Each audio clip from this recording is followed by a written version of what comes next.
Communist கட்சியினுடைய தலைவர் திரு முத்தரசன் அவர்கள் ஒரு கூட்டத்தில் பேசுறார். எடப்பாடி பழனிசாமி 2026 சட்டமன்ற தேர்தலில் நீங்கள் போட்டியிடுகின்ற சொந்த தொகுதியில் தோற்கடிக்கப்படணும். உங்க அப்பாவே வந்தாலும் முடியாது.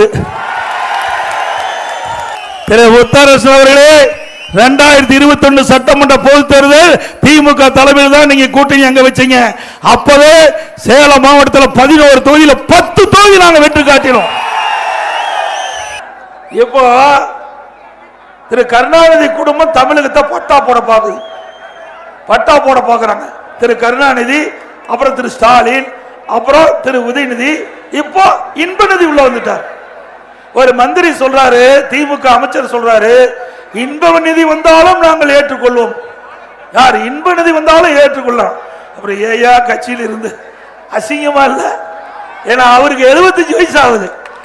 அந்த திமுக கட்சியில் சேர்ந்து 55 ஆண்டு உழைச்சிருக்காரு. 55 ஆண்டு உழைப்புக்கெல்லாம் மரியாதை இல்ல. திமுக குடும்பத்தில் யார் இருந்தாலும் அவருக்கு உரிய மரியாதை கொடுத்தா தான் அந்த பதவி தாங்கும், இல்லைன்னா பதவி பிடுங்கப்படும். அதோட அண்ணா திமுகவிலிருந்து திமுக போய் 8 பேர் மந்திரி ஆயிருக்காங்க. அண்ணா திமுகவிலிருந்து திமுக போனவங்க 8 பேர் மந்திரி ஆயிருக்கிறாங்க. எதற்கு ஆயிருக்காங்க? திமுக மந்திரியானா மேலிடத்துக்கு கொடுக்க வேண்டிய கப்பத்தை கட்ட மாட்டாங்க. இங்க டெப்டேஷன்ல போனாங்க பாத்தீங்களா, அண்ணா திமுக திமுகவுக்கு அவர்கிட்ட அந்த பொறுப்பு கொடுத்தா கரெக்டா கப்பம் கட்டுவாங்க. அடிமை மாதிரி வச்சிருக்கிறாங்க. பிளே ஸ்டோர் மற்றும் ஆப் ஸ்டோரில் இருந்து பாலிமர் செயலியை QR கோடு மூலம் பதிவிறக்கம் செய்யுங்கள். செய்திகளை உடனுக்குடன் பெறுங்கள்.